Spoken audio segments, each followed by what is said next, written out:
Winds sure continue to be the story out here. We are roughly 3/4 of a mile to maybe a mile inland. We're right off of 6A here in Sandwich, but sustained winds right now are still maybe 28, 29 miles per hour. And boy, is it only adding to the blowing, the drifting of the snow. You can see here where you can actually make out the grass. And then in other parts, you've got drifts of upwards to several feet. So it's hard to gauge just how much snow has fallen here, but I'd bet at least a couple of feet. Let's take you to the beach right now. We'll show you some video that we shot just a short time ago down on Town Neck Beach. And my goodness, were the winds howling out there. All of the seam foam coming in, really just making a mess of the parking lot.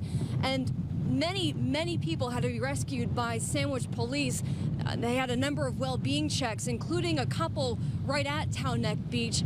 This woman and her husband, an elderly couple, she tells me her husband wasn't ill. They lost power early this morning, and they simply couldn't stay in their home anymore. We'll take a listen.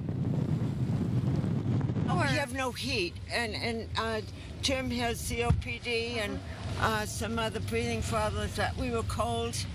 And the last storm, big storm we had, we lost power for 3 days. It was like 32 in the house. We just couldn't stay there then.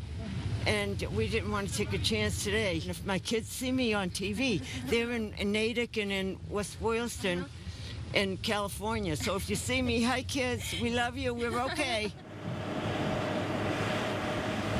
Such a sweet couple there. Pauline really wanted to hammer home the point that she and her husband are just fine.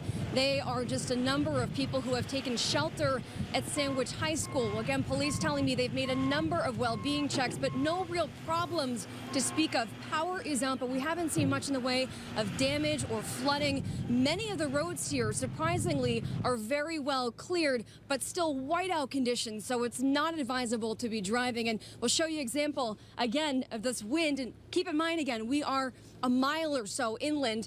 Many of the houses down at the beach look just like this window now, caked in snow. Many people, even if they can get to the doors, might not be able to get out. Reporting live in Sandwich, Julie Loncich, WBZ News.